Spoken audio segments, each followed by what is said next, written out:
Bismillahirrahmanirrahim. Innal hamdalillah nahmaduhu wa nasta'inuhu wa nastaghfiruh wa na'udzu billahi min syururi anfusina wa min sayyiati a'malina. May yahdihillahu fala mudhillalah wa may yudlil fala hadiyalah.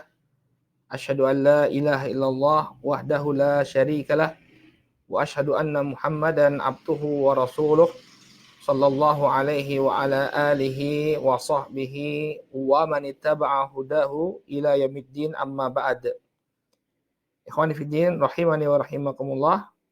Saudaraku yang kami cintai karena Allah, alhamdulillah, puji dan syukur kita panjatkan kepada Allah Subhanahu wa taala atas segala nikmat yang telah Allah Subhanahu wa taala anugerahkan kepada kita semua, sehingga di pagi hari ini kembali Allah Subhanahu wa taala pertemukan kita dalam kajian sirah, ya, di pertemuan yang ke-10.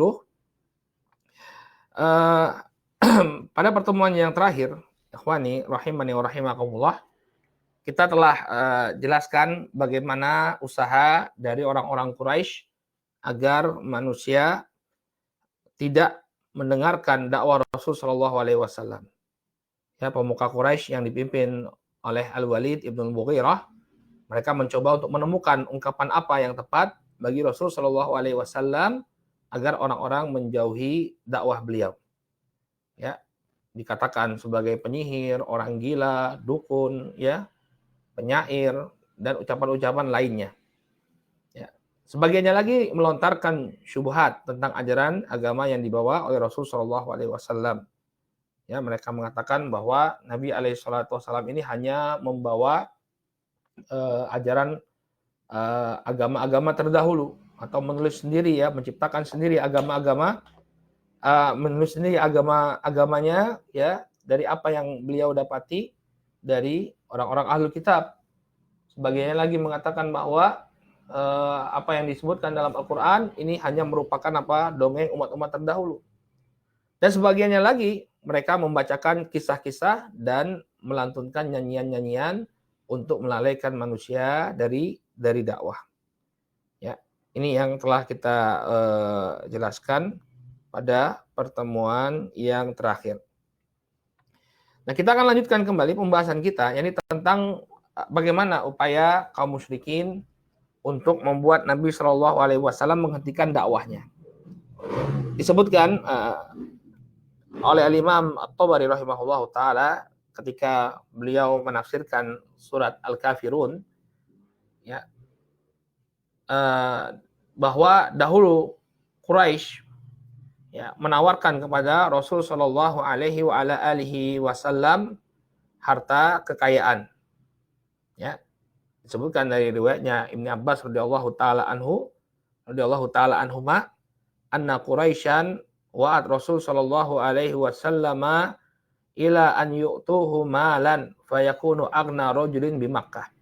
Dahulu orang-orang Quraisy menjanjikan kepada Nabi Shallallahu Alaihi Wasallam untuk memberikan harta, sehingga Rasul Shallallahu Alaihi Wasallam menjadi orang yang paling kaya di Makkah. Wa yuzawwijuhu ma arada minan nisa. Demikian juga mereka menjanjikan akan menikahkan kepada wanita mana saja yang diingini oleh Rasul Shallallahu Alaihi Wasallam. Kemudian mereka mengatakan, hadalaka ya Muhammad, wa kuffa an syatmi alihatina, ya, wala tadkur alihatana bisu.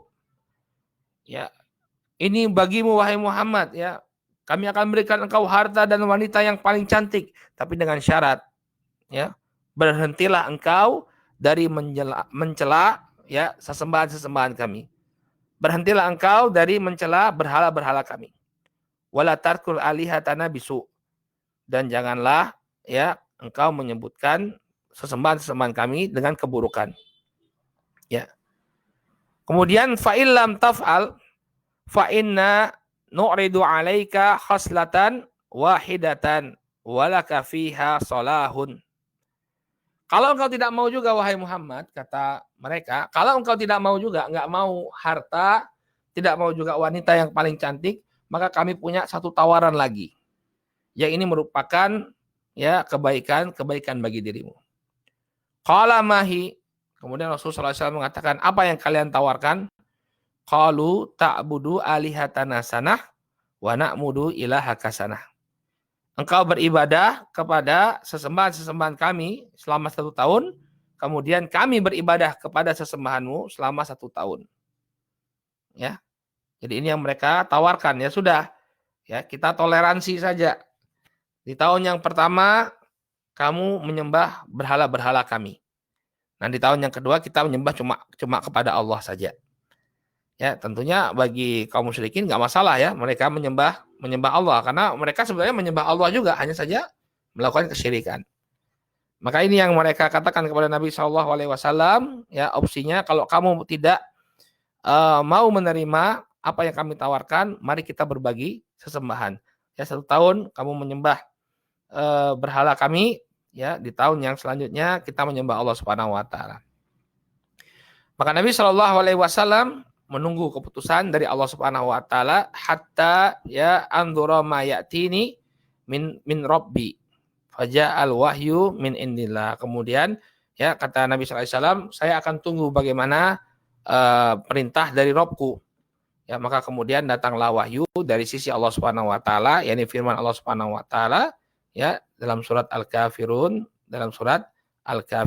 ya qul ya ayyuhal kafirun la a'budu ma ta'budun wala antum abiduna ma'abud wala ana abidu ma'abattum wala antum abiduna ma'abud lakum dinukum waliyadin. Ya, turun firman Allah Subhanahu wa taala dalam surat Al-Kafirun. Ya, dalam riwayat yang lain ya disebutkan bahwa Al-Walid bin Mughirah, kemudian Al-Asi bin Wa'il dan Al-Aswad bin Muttalib, demikian juga Umayyah bin Khalaf ya memberikan tawaran kepada Rasul sallallahu alaihi wasallam. Ya, mereka mengatakan, wahai Muhammad, bagaimana jika engkau menyembah apa yang kami sembah dan kami pun ya menyembah apa yang kau sembah dan kita bergabung dalam urusan ini. Kalau ternyata apa yang ada pada diri kami lebih baik, maka engkau akan mendapatkan keberuntungan. Nah, kalau ada yang baik dari dirimu, maka kami pun akan mendapatkan keberuntungan. Ya, jadi ini mirip dengan ucapan sebelumnya. Mereka katakan, mari kita beribadah bersama-sama. Ya, kalau memang nanti apa yang ada pada dirimu itu sebuah kebaikan, kami beruntung. Ya, kemudian kalau ada keberuntungan, ada kebaikan pada apa yang kami lakukan, maka engkau akan mendapatkan keberuntungan juga. Maka turunlah firman Allah Subhanahu wa taala dalam surat Al-Kafirun. Nah, ini antum bisa lihat dalam tafsir At-Tabari riwayatnya. Ya, qul ya ayyuhal kafirun la a'budu ma ta'budun. Katakanlah wahai orang-orang kafir, aku ya Nabi SAW diperintahkan oleh Allah Subhanahu wa taala ya untuk berlepas diri dari orang-orang kafir. Qul ya ayyuhal kafirun, wahai orang-orang kafir. Unzuru barakallahu fikum, ya panggilan yang diperintahkan oleh Allah Subhanahu wa taala adalah panggilan apa? Kafir. Kafir, ya. Jadi enggak apa-apa manggil mereka kafir itu tidak menjadi masalah karena ini adalah panggilan yang syar'i. Mereka itu adalah orang-orang kafir. Wala a'budu ma ta'budun. Ya, jangan aku tidak akan menyembah apa yang kalian sembah. Wala antum abiduna ma a'bud. Ya, dan kalian pun tidak akan menyembah apa yang aku sembah. Ya, wala ana abidum ma abatum wala antum abiduna ma abud. Kemudian Allah berikan penekanan, ya, aku tidak akan pernah menjadi penyembah apa yang kalian sembah dan kalian pun tidak akan menjadi penyembah apa yang aku sembah. Lakum dinukum waliyadin. Untuk kalian agama kalian dan untukku agamaku. Ya. Jadi di dalam ayat ini Allah Subhanahu wa taala ingin menegaskan bahwa satu-satunya sesembahan yang berhak untuk disembah adalah Allah Subhanahu wa taala. Ya, sehingga kita tidak memberikan toleransi ya untuk ikut ritual-ritual keagamaan orang-orang non-muslim. Ya, acara-acara orang-orang non-muslim. Karena itu adalah peribadahan kepada sesembahan-sesembahan mereka. Sedangkan sesembahan yang hak ya adalah Allah Subhanahu wa taala. Maka tidak boleh kemudian kita ikut melakukan penyembahan kepada sesembahan-sesembahan orang-orang non-muslim. Kemudian faedah yang kedua, ayat ini dengan tegas menunjukkan bahwa agama yang benar adalah Islam, sedangkan agama yang lainnya adalah agama yang batil. Ya, sehingga Nabi diperintahkan, kita diperintahkan untuk tidak beribadah kepada sesembahan mereka, karena agama mereka adalah agama yang batil. Ya, maka kita hendaknya memiliki prinsip akidah yang kokoh. Jangan kemudian kita gadaikan akidah kita. Ya, bahkan sebagian orang ya mengaku sebagai cendekiawan Islam, tapi dia dengan mudahnya mengatakan bahwa semua agama sama. Ya, kalau semua agama sama, kenapa kau tak pindah agama saja? Jangan ngaku sebagai Muslim.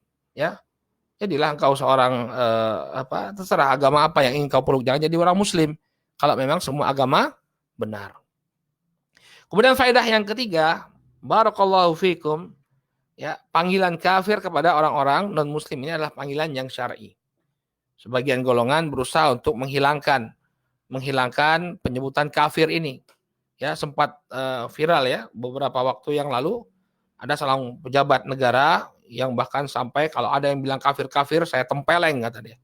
Ya, silakan saja tempeleng. Ini panggilan dari Al-Qur'an. Al-Qur'an yang Allah Subhanahu wa taala langsung yang menamakan mereka sebagai kafir. Nah, kalau tidak mau dipanggil sebagai seorang kafir, ya udah masuk Islam. Ya, ini kita tidak akan memanggilnya sebagai seorang yang kafir kalau dia masuk Islam. Nah, justru propaganda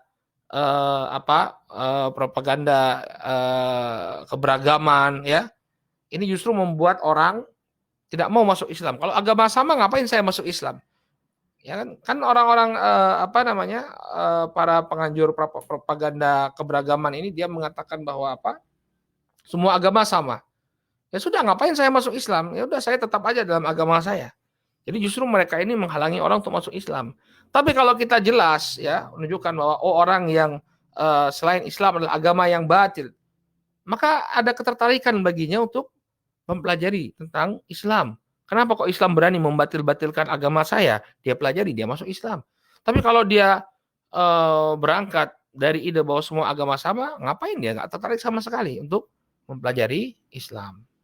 Ya, jadi sebenarnya orang yang mempropagandakan ya keberagaman ini, pada hakikatnya dia telah menghalangi orang untuk masuk Islam. Ya, konsep pluralisme ini justru menghalangi orang dari hidayah Allah Subhanahu wa taala.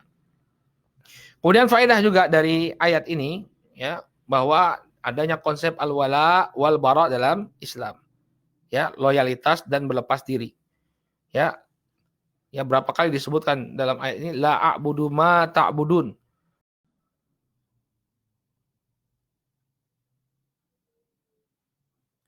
Bismillahirrahmanirrahim. Alhamdulillah wassalatu wassalamu ala Rasulillah. Terputus hingga menit ke-12. Masya Allah. Baik. Mohon maaf kepada ikhwan fillah rahimani wa rahimakumullah, ada gangguan internet barusan. Saya tidak tahu ini sampai mana ini. Sebentar. Ya. Sampai mana ini terakhir? Baik.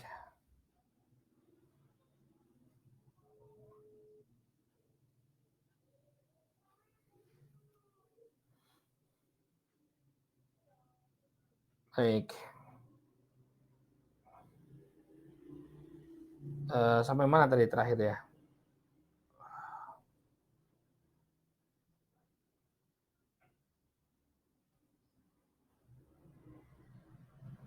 Ada yang bisa kasih tahu saya? Ada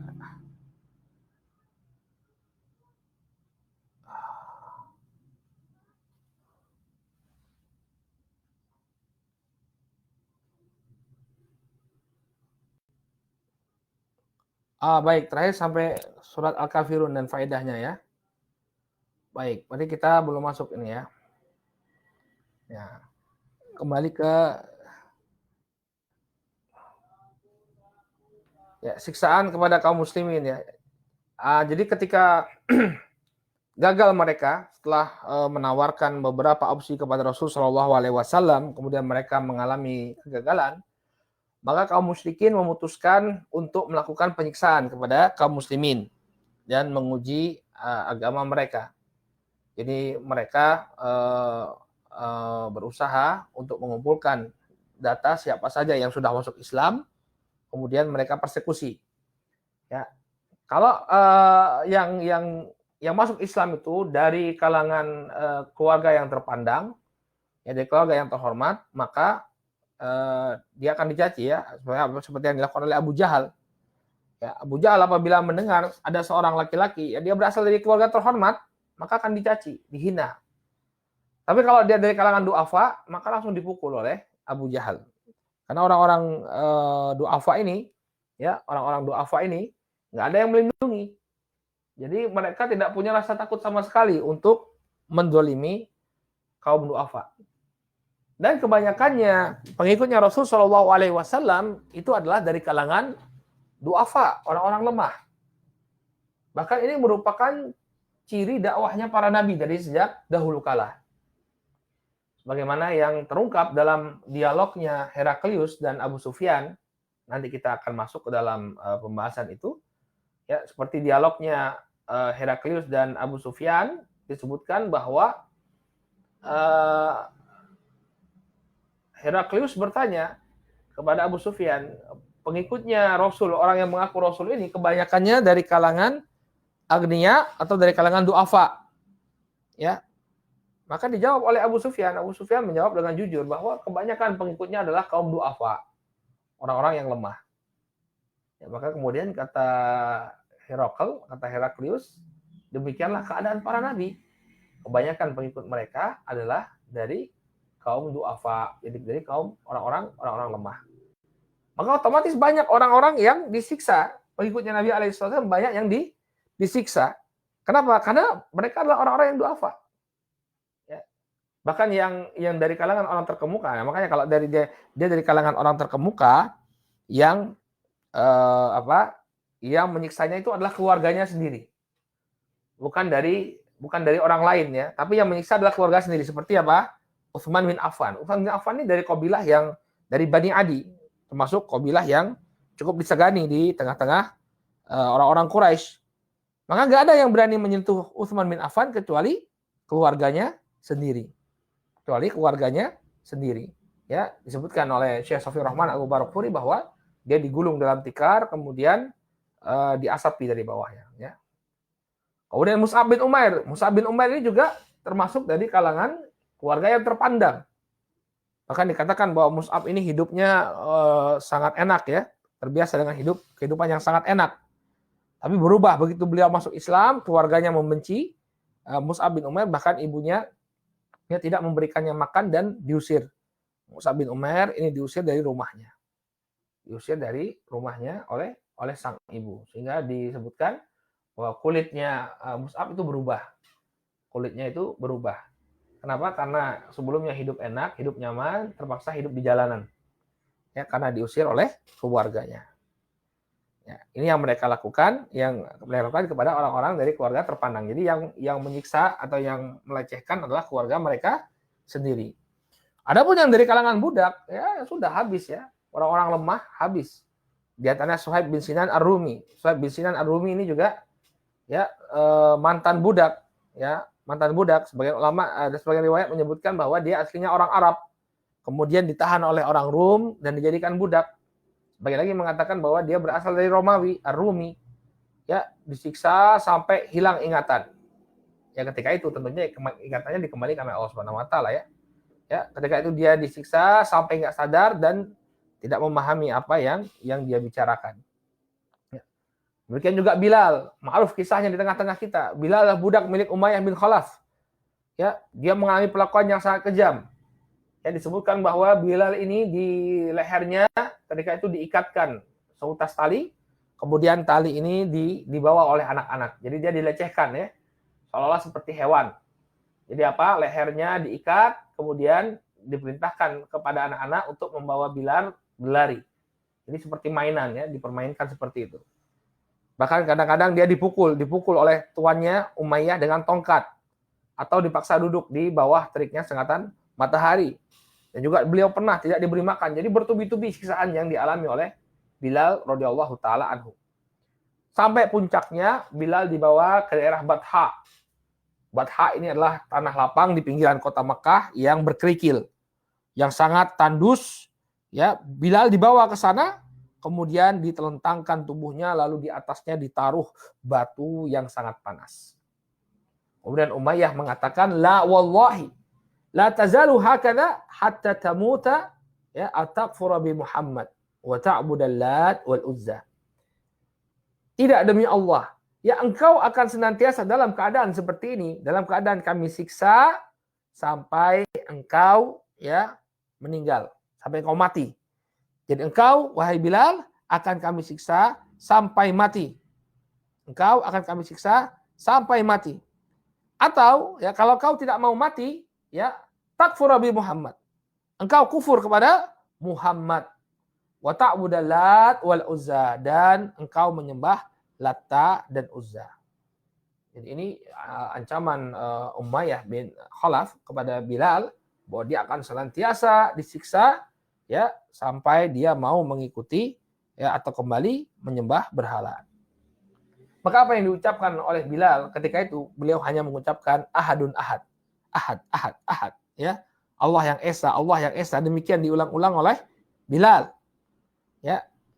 Bahkan kata Bilal ketika itu, kalau saya bisa mengucapkan sesuatu yang lebih membuat mereka marah akan saya ucapkan. Kata Bilal.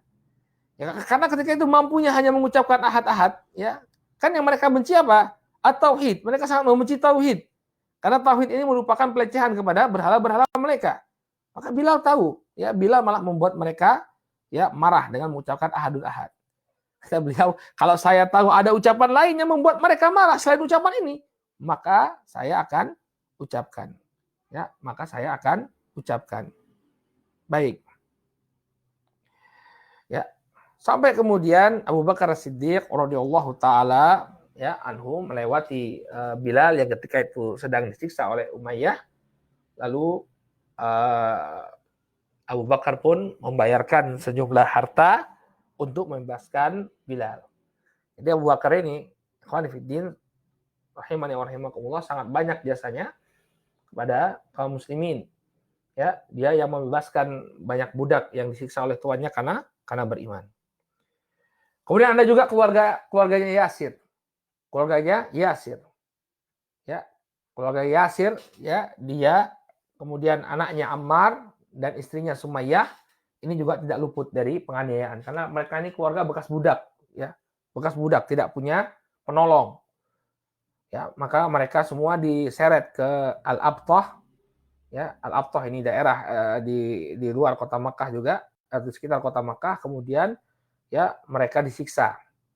Ketika mereka disiksa, Rasul Shallallahu Alaihi Wasallam ya, melintas di hadapan mereka, kemudian mengatakan, "Sobran ala Yasir, fa inna mau'idakumul jannah."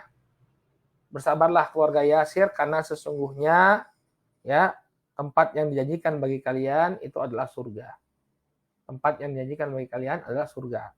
Ya, demikian hiburan Nabi Shallallahu Alaihi Wasallam kepada keluarga Yasir. Kemudian Yasir ketika itu dibunuh. Bahkan Sumayyah juga terbunuh dalam keadaan kemaluannya ditusuk oleh Abu Jahal ya sampai tembus ke perutnya. Ya, Sumayyah dan Yasir ini sudah tua ya, kakek-kakek dan nenek-nenek sudah tua.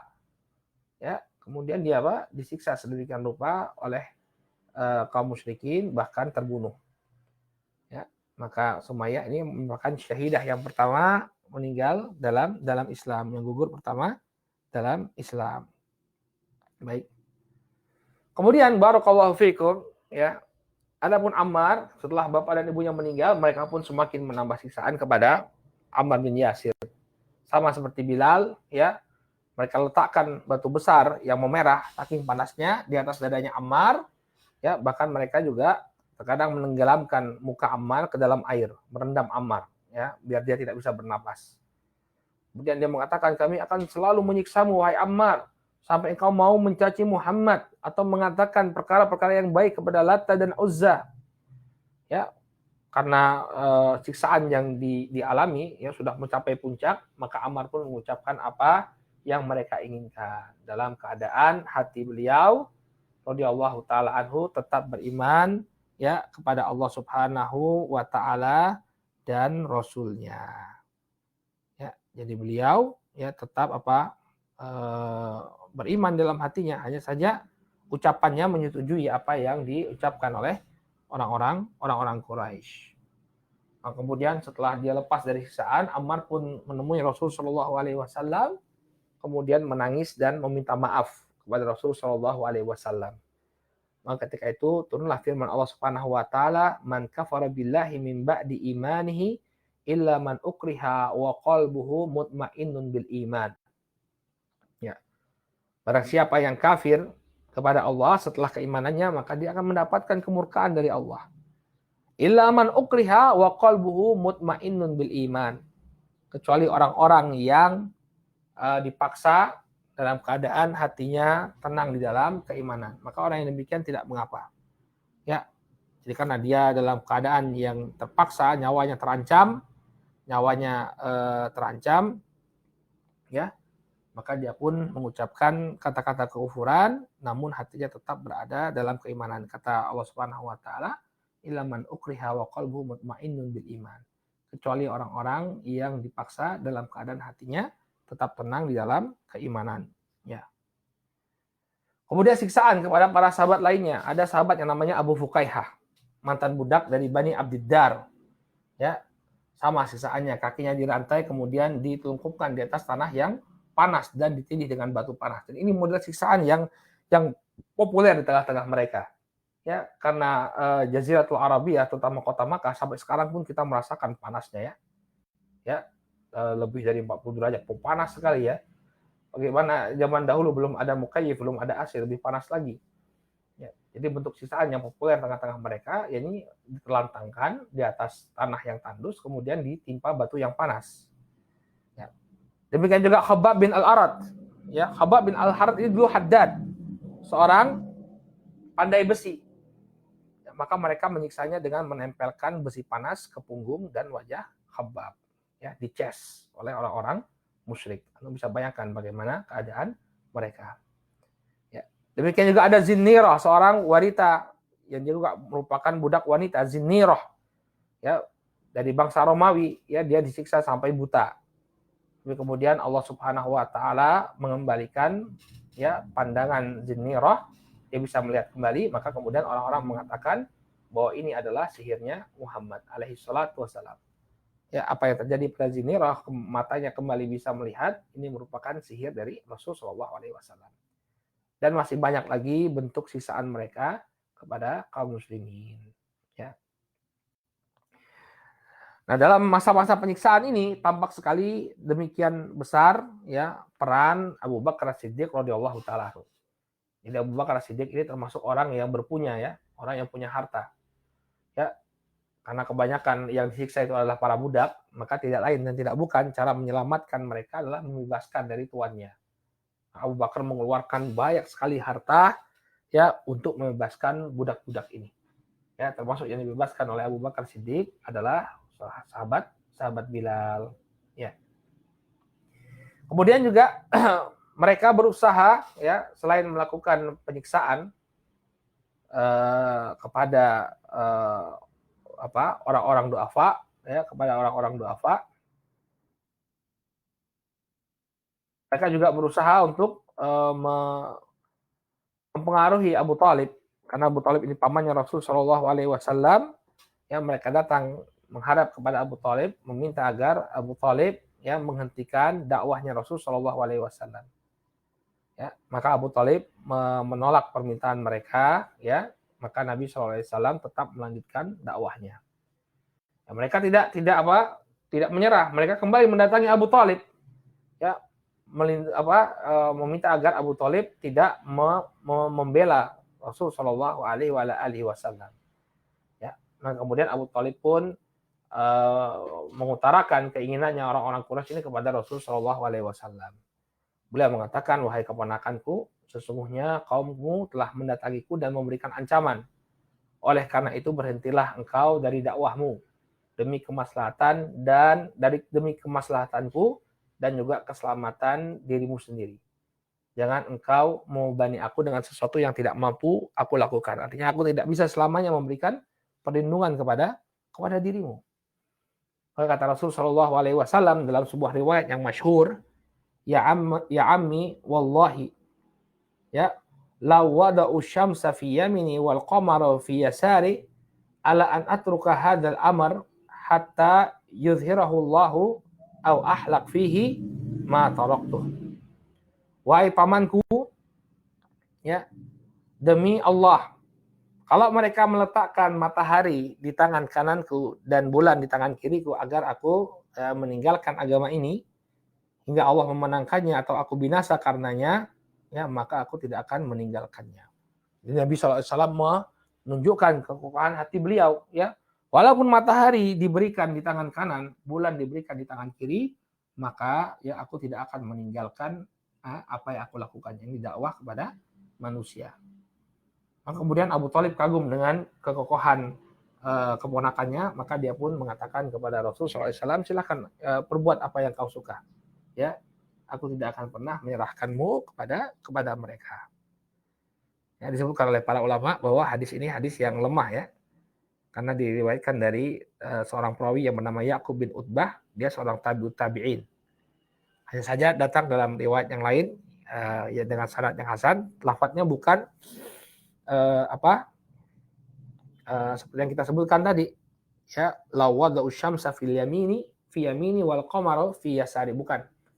Tapi lafadznya, ya, ma'ana bi aqdar ala an ada alakum dzalika ala an tas'alu li minha sya'latan, ya, yakni asyams. Saya tidak kuasa untuk meninggalkan dakwah ini walaupun kalian meletakkan matahari di atasku. Ya, al-muhim ini riwayat yang masyhur di tengah-tengah kaum muslimin. Kemudian, saudaraku kaum muslimin yang dimuliakan Allah Subhanahu wa taala, demikian juga Rasul sallallahu alaihi wasallam, ya, dilecehkan oleh mereka. Ketika itu Rasul sallallahu alaihi wasallam dilahirkan bagi beliau seorang anak yang beliau beri nama Abdullah. Ya. Kemudian Abdullah ini meninggal dunia. Maka Rasul sallallahu alaihi wasallam tidak memiliki lagi anak laki-laki. Ya, Al-Qasim anaknya sudah meninggal dunia sebelum beliau diangkat menjadi nabi. Kemudian ada Abdullah, ya, meninggal dunia. Maka tersisa apa? Anak-anak perempuan. Maka mereka dengan penuh kegembiraan, ya, mengatakan bahwa Nabi SAW ini adalah abtar. Ya, abtar ini artinya orang yang terputus. Ya. Tapi Allah Subhanahu wa taala malah menurunkan firman-Nya dalam surat Al-Kautsar, inna a'tainakal kautsar fasholli li rabbika wanhar inna syani'aka huwal abtar. Ya, sesungguhnya kami telah menganugerahkan kepada engkau Al-Kautsar. Ya, Al-Kautsar ini nama sungai yang ada di surga. Ini diberikan kepada Nabi SAW. Yang fasholli li rabbika wanhar, maka salatlah dan sembelihlah hewan kurban untuk Rabbmu. Ya, inna syani'aka huwal abtar. Sesungguhnya orang-orang yang membencimu, merekalah orang-orang yang terputus. Jadi Nabi SAW walaupun tidak punya, ya, anak laki-laki, tapi beliau tidak terputus. Ya. Kata Imam Ibnu Katsir rahimahullahu taala, yang dimaksud dengan abtar, ya, inna syani'aka huwal abtar, ya, abtar itu adalah orang yang meninggal dunia kemudian dia tidak lagi disebut-sebut di tengah-tengah manusia.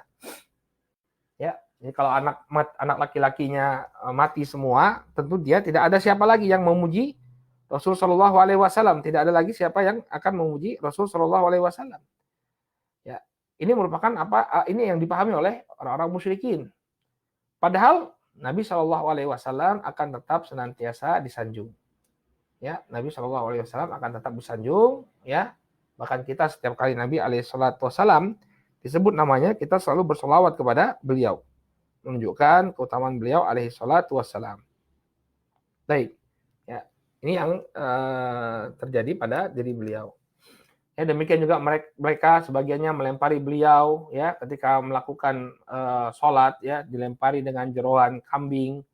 Ya, jeroan itu daleman bagian organ tubuh dalam dari kambing. Bahkan kemudian sebagian di antara mereka memasukkan bangkai ke dalam periuk masakan beliau, ya, masakan keluarga beliau. Ya, demikian juga beliau ketika beliau sedang sholat, ya, tadi kita sudah sebutkan, ya, bahwa Uqbah bin Abi Mu'ayth ya membawa kotoran onta kemudian ditumpahkan di punggungnya Rasulullah SAW, baru kemudian disingkirkan oleh Fatimah radhiyallahu taala anhu.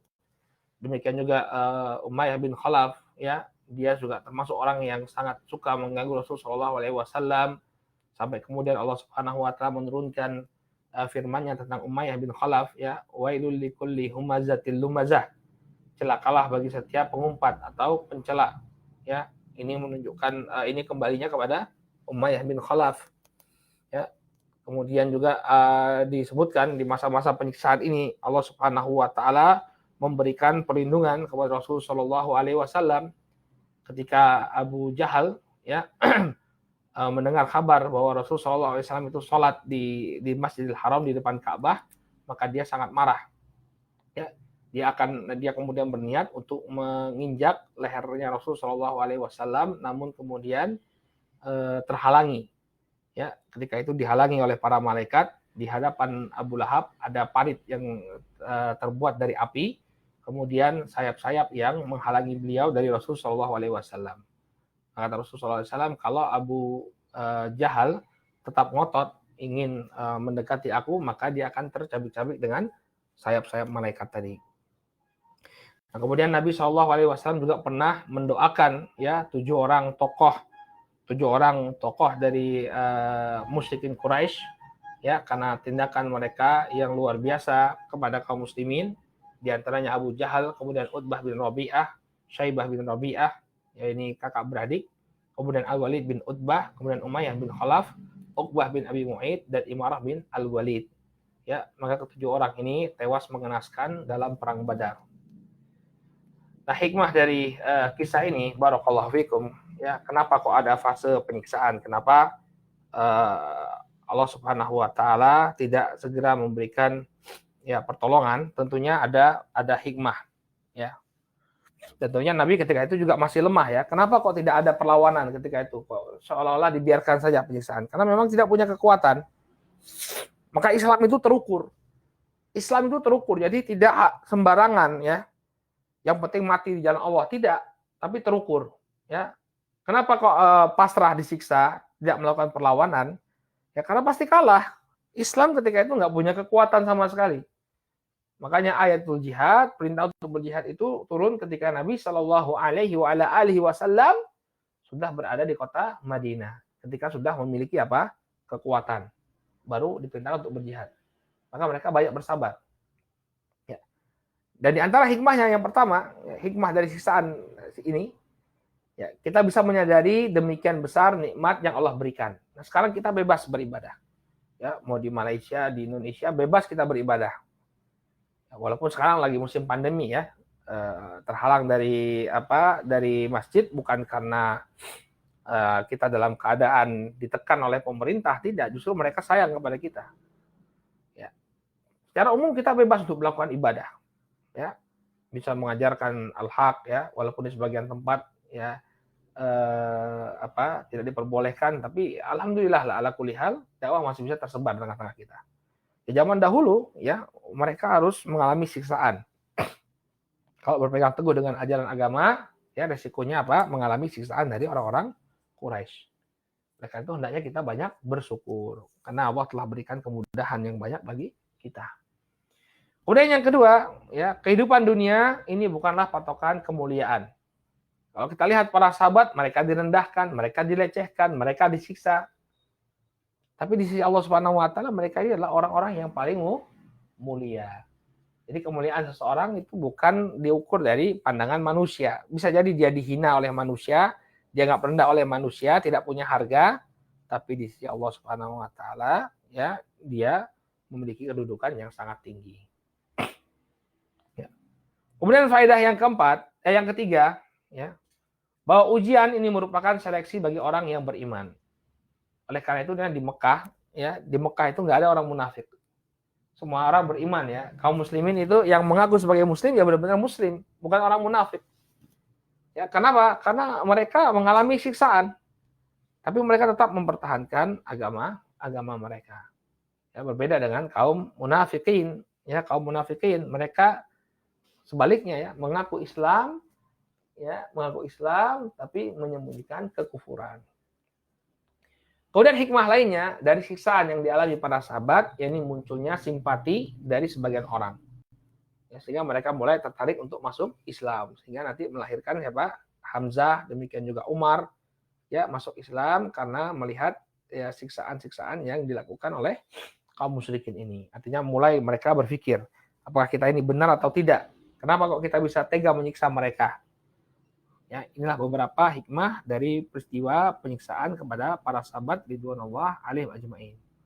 Kita cukupkan dulu sampai di sini. Insya Allah di pertemuan yang akan datang kita akan bahas tentang bagaimana hijrah ke negeri Habasyah.